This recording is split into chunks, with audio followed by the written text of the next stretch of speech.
Israel में मस्जिदों में स्पीकर से अजान पर रोक लगा दी गई। रक्षा मंत्री इतामार बैन गिविर ने पुलिस को मस्जिदों में लगे स्पीकर जब्त करने और शोर करने पर जुर्माना लगाने का आदेश दिया। जानकारी के मुताबिक पूर्वी यरूशलेम और कई दूसरे इलाकों में मस्जिदों से आने वाले तेज शोर की शिकायतें मिल रही थी।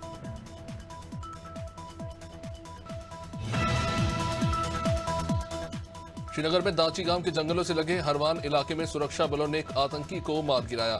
22 दिन में ये दूसरी मुठभेड़ है जो सोमवार रात से चल रही है। हालांकि अभी बाकी आतंकियों की तलाश जारी है। सेना ने आतंकियों को खोजने के लिए दाची गांव जाने वाले सभी रास्तों को सील कर दिया है।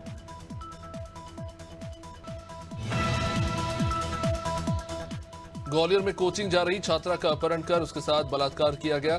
सोशल मीडिया का एक दोस्त उससे मिलने के लिए पहुंचा था और बात करने के बहाने उसने अपनी कार में छात्रा को बैठा लिया और फिर अपने 2 अन्य साथियों की मदद से छात्रा का अपहरण कर उसे दिल्ली, अयोध्या और फिर महाराष्ट्र ले गया और उसके साथ शारीरिक संबंध बनाए घटना को अंजाम दिया। दिल्ली में गोलीबारी की घटनाएं नहीं थम रही है। दरअसल मंगोलपुरी इलाके में बीती रात कुछ युवकों का आपस में झगड़ा हुआ। इसके बाद आरोपी युवक ने ताबड़तोड़ फायरिंग शुरू कर दी। गोलियों की आवाज सुनकर आसपास के लोगों में दहशत फैली तो वहीं एक युवक की गोली लगने से मौके पर ही मौत हो गई। फिलहाल पुलिस इस मामले की जांच में जुटी हुई है।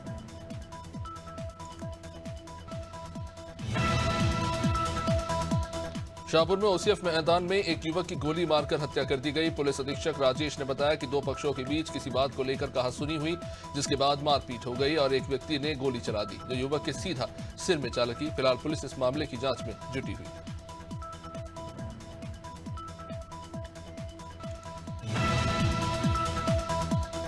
बदायूं में पुरानी रंजिश को लेकर एक युवक को गोली मार दी गई। यह मामला दातागंज थाना क्षेत्र के आनंदपुर गांव का। सूचना पर पहुंची पुलिस ने घायल को सामुदायिक स्वास्थ्य केंद्र में भर्ती कराया। हालत गंभीर देखते हुए युवक को जिला अस्पताल रेफर किया गया। बता दें कि दीपावली से पहले पैसे के लेन देन को लेकर विवाद हुआ था। फिलहाल पुलिस इस मामले की जांच में जुटी हुई है। सिद्धार्थनगर की बांसी तहसील गेट के सामने का एक वीडियो सोशल मीडिया पर वायरल हुआ, जिसमें भीड़ एक युवक के साथ मारपीट करती नजर आ रही है। बताया जा रहा है कि जमीन विवाद के चलते 2 पक्षों में मारपीट हुई थी। पुलिस ने एक युवक को हिरासत में लिया है और उसे थाने लेकर जा ही रही थी। इसी दौरान दूसरे पक्ष के लोगों ने युवक से मारपीट कर दी। भिलाई के उदई थाना क्षेत्र में कलयुगी बेटे ने अपने ही घर को आग के हवाले कर दिया। दरअसल आरोपी तरुण श्रीवास शराब के नशे में मां से आकर पैसे की मांग कर रहा था। मां के पैसे नहीं देने पर उसने गुस्से में आकर घर में आग लगा दी। इससे घर में रखा सामान जलकर खाक हो गया। सूचना के बाद मौके पर पहुंची पुलिस ने आरोपी को हिरासत में लिया। जबलपुर की बरगी थाना पुलिस ने एक मादक पदार्थ तस्कर को गिरफ्तार किया। पुलिस ने आरोपी के पास से 22 किलो से भी ज्यादा गांजा जब्त किया है, जिसकी अनुमानित कीमत तकरीबन 14 लाख रुपए आकी गई। पुलिस ने आरोपी के खिलाफ केस दर्ज किया। साथ ही पुलिस आरोपी से पूछताछ में जुटी।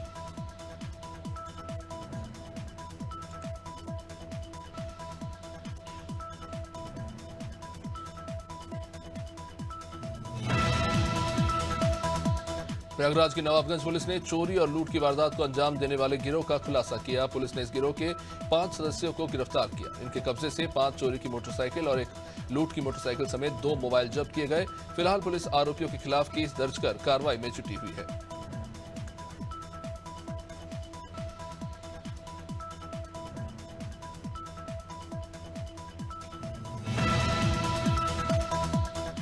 सूरजपुर जिले में भालू का आतंक थम नहीं रहा है, जहां भालू ने एक बुजुर्ग व्यक्ति पर हमला कर उसे गंभीर रूप से घायल कर दिया। इसे गंभीर अवस्था में प्राथमिक उपचार कर जिला अस्पताल सूरजपुर रेफर कर दिया गया। डॉक्टरों ने बताया कि घायल बुजुर्ग की हालत अभी सामान्य है और वो खतरे से बाहर है।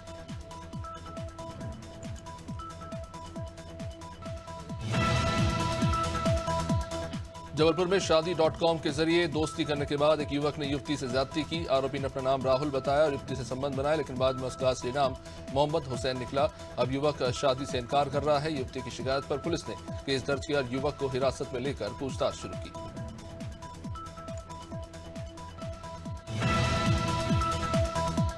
शिवपुरी पुलिस ने किसान के साथ ही 13,40,000 रुपए की लूट के मामले में खुलासा किया। एसपी अमन सिंह राठौड़ ने बताया कि किसान के साथ हुई लूट की वारदात की साजिश उसके ही विश्वास पात्र दोस्त ने रची थी और वारदात के वक्त मास्टरमाइंड खुद बाइक पर किसान के साथ गांव जा रहा था।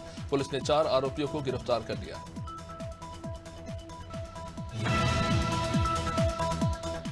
भिलाई में भूमाफिया के हौसले बुलंद है। दरअसल रिसाली इलाके के वार्ड नंबर 26 में सरस्वती कुंज वेस्ट में कृषि भूमि को आवासीय प्लॉट बताकर बेच दिया गया। किसानों से सस्ते दामों में लेकर लोगों को मनमाने रेट पर ये प्लॉट बेचे गए।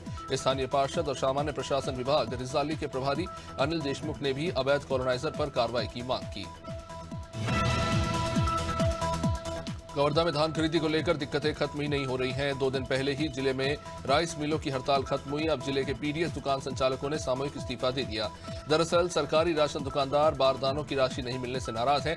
अब इसे लेकर कलेक्ट्रेट में इन्होंने ज्ञापन सौंपा।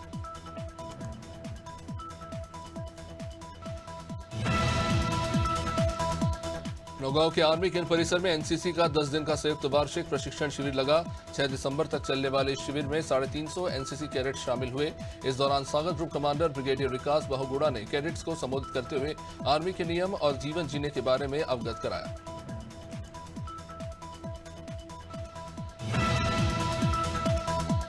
छत्तीसगढ़ के मुख्यमंत्री विष्णुदेव साय ने गौशालाओं को प्रति मवेशी दी जाने वाली अनुदान की राशि बढ़ाने की घोषणा की। अब 25 रुपए से बढ़ाकर 35 रुपए ये राशि दी जाएगी।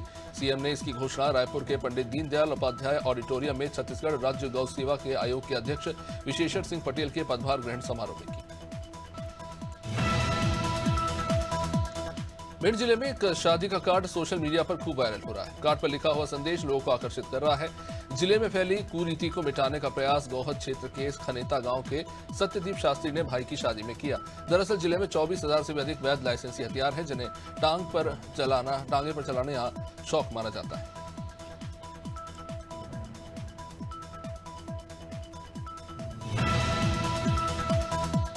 बहराइच में केंद्र और उत्तर प्रदेश सरकार की जन कल्याणकारी योजनाओं को 100% धरातल पर उतारा जाएगा। इस काम के लिए सीएम योगी आदित्यनाथ के निर्देश पर यूपी सरकार ने विशेष पहल शुरू की।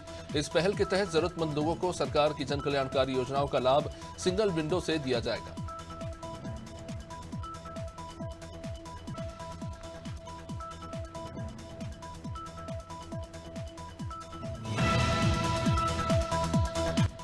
लांजी में बालाघाट पुलिस अधीक्षक नगेंद्र सिंह चौरी की घटनाओं पर अंकुश लगाने के लिए सभी थाना प्रभारियों को निर्देशित किया गया। इसी क्रम में पुलिस ने चेकिंग अभियान चलाया और बाइक चोर से तकरीबन 2,40,000 रुपए की 4 बाइक बरामद करने में सफलता हासिल की। बता दें कि पुलिस बिना नंबर और अवैध वाहनों की लगातार चेकिंग कर रही है।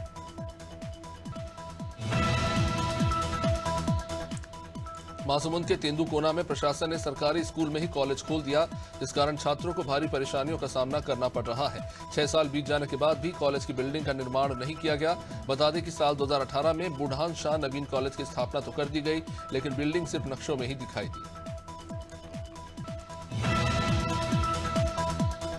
मसूरी देहरादून विकास प्राधिकरण के अधिशासी अभियंता ने मसूरी में हुए अवैध निर्माण को लेकर चालानी कार्रवाई की, साथ ही न्यायालय में केस भी दर्ज कराया। दरअसल जीपी बैंड के पास सचिवालय व्यवस्था अधिकारी ने नियमों का उल्लंघन कर सरकारी नाले को दबाकर अवैध निर्माण कर लिया था।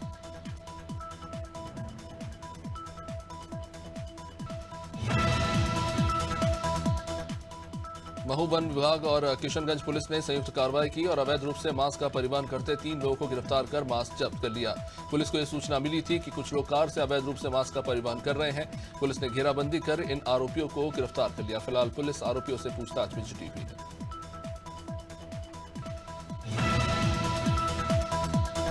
आगामी 9 दिसंबर को पन्ना जिले की पवई जनपद पंचायत के आदिवासी बहुल्य ग्राम कलदा में मुख्यमंत्री कन्यादान सामूहिक विवाह निकाह का आयोजन किया जाएगा। इसके आवेदन की आखिरी तारीख 30 नवंबर थी, जिसमें 185 जोड़ों के आवेदन प्राप्त हुए। सचिव और जीआरएस के आग्रह पर अंतिम तिथि को बढ़ाया गया।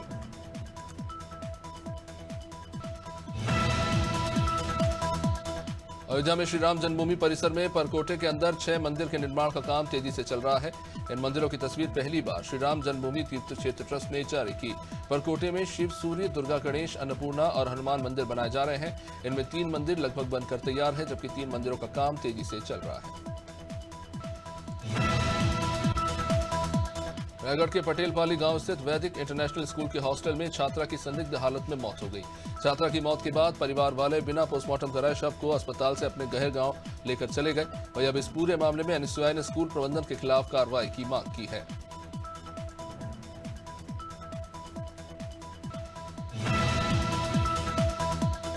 दीघनगांव पुलिस को सफलता हाथ लगी। पुलिस ने खेतों से 11 किलोवाट और 440 वोल्टेज की विद्युत लाइन के एल्यूमिनियम धातु के तार चोरी करने वाले 4 सदस्यीय गिरोह को गिरफ्तार किया।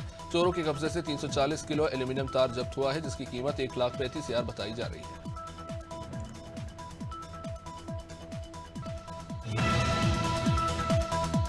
दमोह के बटियागढ़ थाना क्षेत्र में कार अनियंत्रित होकर पेड़ से टकरा गई। हादसे में गाड़ी चालक की घटनास्थल पर ही मौत हो गई। दरअसल मृतक चालक चंद्रपाल राय दमोह से बटियागढ़ आ रहे थे और इसी दौरान भटेरा गांव के पास हादसे का शिकार हो गए। मौके पर पहुंची पुलिस ने शव को पोस्टमार्टम के लिए भेजा और जांच शुरू कर दी।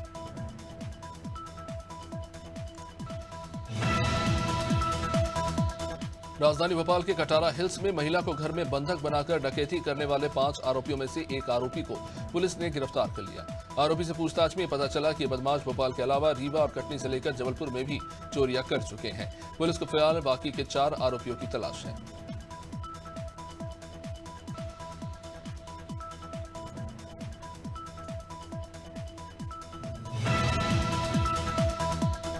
कासगंज की सहाबर में नियमों को ताक पर रखकर अवैध रूप से क्लिनिक संचालित किए जा रहे हैं।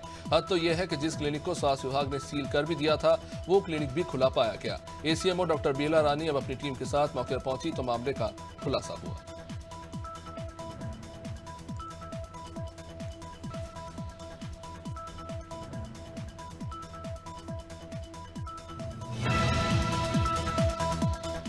सूरजपुर में पुलिस ने कार्रवाई करते हुए ट्रक में से अफीम और डोडा चूरा बरामद किया। लगभग 1.5 लाख के नशे की सामग्री समेत पुलिस ने 2 तस्करों को गिरफ्तार किया है।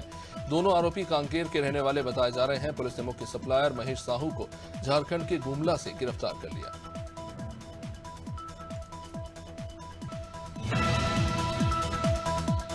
गैस त्रासदी की 40वीं बरसी साल 1984 में प्रदेश की राजधानी भोपाल में 2 से 3 दिसंबर की रात यूनियन कार्बाइड कारखाने से जहरीली गैस मिथाइल आइसोसाइनेट का रिसाव हुआ।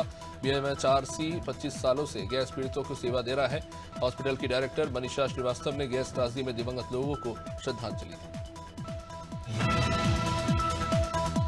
लखनऊ में विश्व दिव्यांग दिवस के मौके पर कार्यक्रम का आयोजन हुआ, जिसमें सीएम योगी आदित्यनाथ शामिल हुए। इस दौरान सीएम योगी ने 19 दिव्यांग और 46 प्रतिभावान छात्रों को सम्मानित किया। तो उन्होंने कहा कि राज्य सरकार आज 2 विश्वविद्यालय संचालित कर रही है और आगे भी इन विश्वविद्यालयों की संख्या को बढ़ाने की जरूरत है।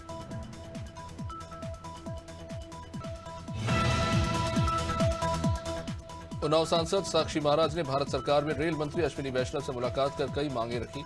साक्षी महाराज ने लोकसभा क्षेत्र उन्नाव के लिए कई ट्रेनों के परिचालन, ठहराव और अन्य जनहित से संबंधित महत्वपूर्ण मुद्दों पर बात की। सांसद ने उन्नाव और आसपास के क्षेत्रों के यात्रियों की सुविधा के लिए कई प्रस्ताव रखे, जिन पर रेल मंत्री ने सहमति जताई और समाधान का आश्वासन दिया। रायगढ़ के लेलुंगा विकास खंड में ग्रामीणों ने पानी से भरे गड्ढों में फंसे हाथी के शावक को बाहर निकाला। बता दें कि जिले के लेलुंगा रेंज में विचरण कर रहे 41 हाथियों का दल बीती रात घरघोड़ा जनपद पंचायत के ग्राम दनोट पहुंचा था।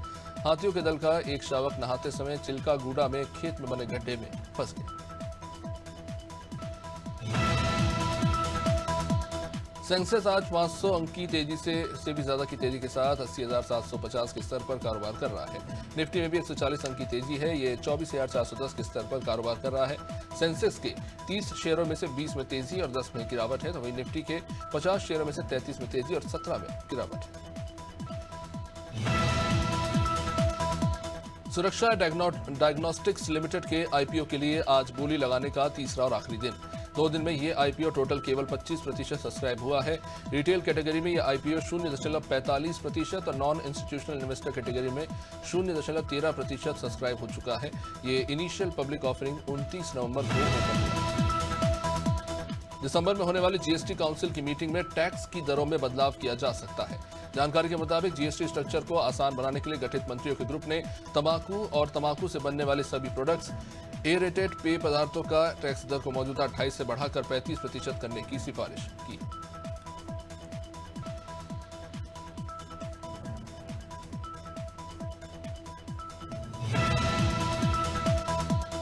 कोलकाता नाइट राइडर्स ने पिछली बार चैंपियन बनाने वाले श्रेयस अय्यर को रिटेन नहीं किया। ऐसे में टीम की कप्तानी को लेकर अभी भी किसी का नाम सामने नहीं आया है।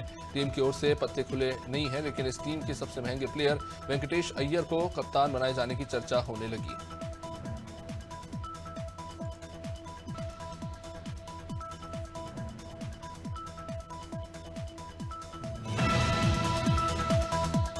गोधरा कांड पर बनी फिल्म द साबरमती रिपोर्ट इन दिनों खूब चर्चा में है। फतेहपुर जिले के सुंदरम पैलेस में पूर्व केंद्रीय मंत्री साध्वी निरंजन ज्योति ने यह फिल्म देखी। वहीं पूर्व केंद्रीय मंत्री ने कांग्रेस पर इस बीच निशाना साधते हुए कहा कि कांग्रेस ने साल 2002 में जो किया देश कभी उन्हें माफ नहीं करेगा।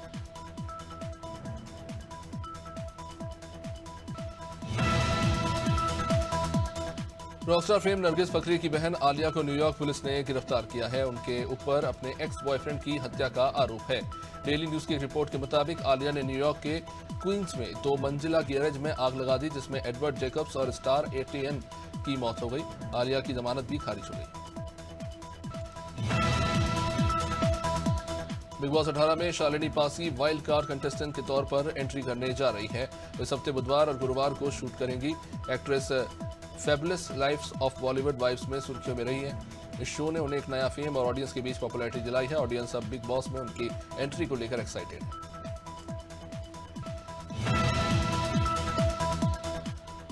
आमिर खान के बेटे जुनैद खान की फिल्म महाराज में नजर आई एक्ट्रेस शालिनी पांडे ने हाल ही में एक मजेदार किस्सा शेयर किया। एक इंटरव्यू के दौरान शालिनी ने बताया कि आमिर खान ने उन्हें महाराज की सक्सेस पार्टी में आने के लिए फोन किया था। शालिनी शुरुआत में आमिर खान को पहचान नहीं पाई और उन्होंने उनसे पूछ लिया था कि आप कौन हैं।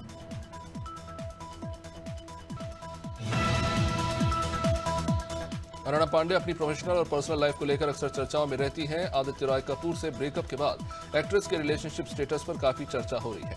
एक्ट्रेस का नाम हॉलीवुड मॉडल वॉकर ब्लैंको से जोड़ा जा रहा है। दरअसल अरुणा पांडे ने अवार्ड के साथ फोटो शेयर की थी। इसे वॉकर ब्लैंको ने भी अपने सोशल मीडिया पर पोस्ट किया था।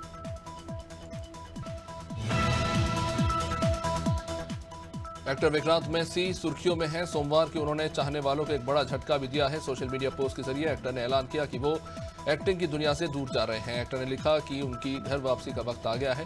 2025 में उनकी 2 फिल्में रिलीज होंगी, जो उनकी आखिरी फिल्म होगी।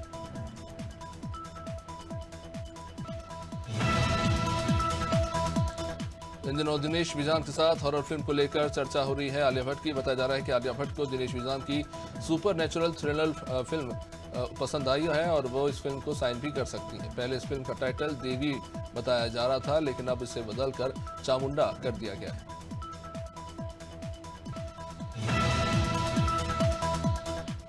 फेंगल तूफान के असर से एमपी के 7 जिलों में बारिश के आसार हैं।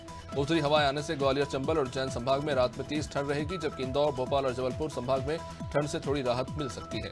दक्षिणी और पूर्वी हिस्से में रात का टेम्परेचर 2 से 3 डिग्री सेल्सियस तक बढ़ सकता है।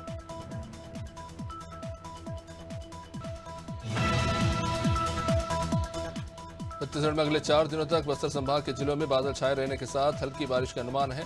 मौसम में नमी रहने के कारण रात के तापमान में बढ़ोतरी हुई है। मौसम विभाग के मुताबिक अगले 2 दिनों में न्यूनतम तापमान में 1 से 2 डिग्री की बढ़ोतरी हो सकती है।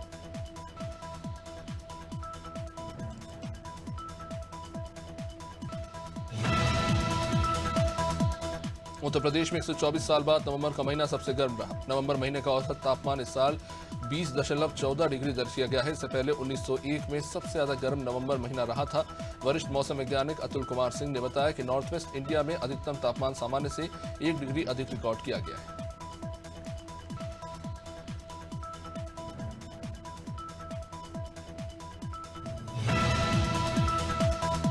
राजस्थान में इस बार ठंड कम पड़ेगी। दिसंबर से फरवरी तक औसत से कम सर्दी रहने वाली, कोल्ड डे भी कम रहने वाले हैं।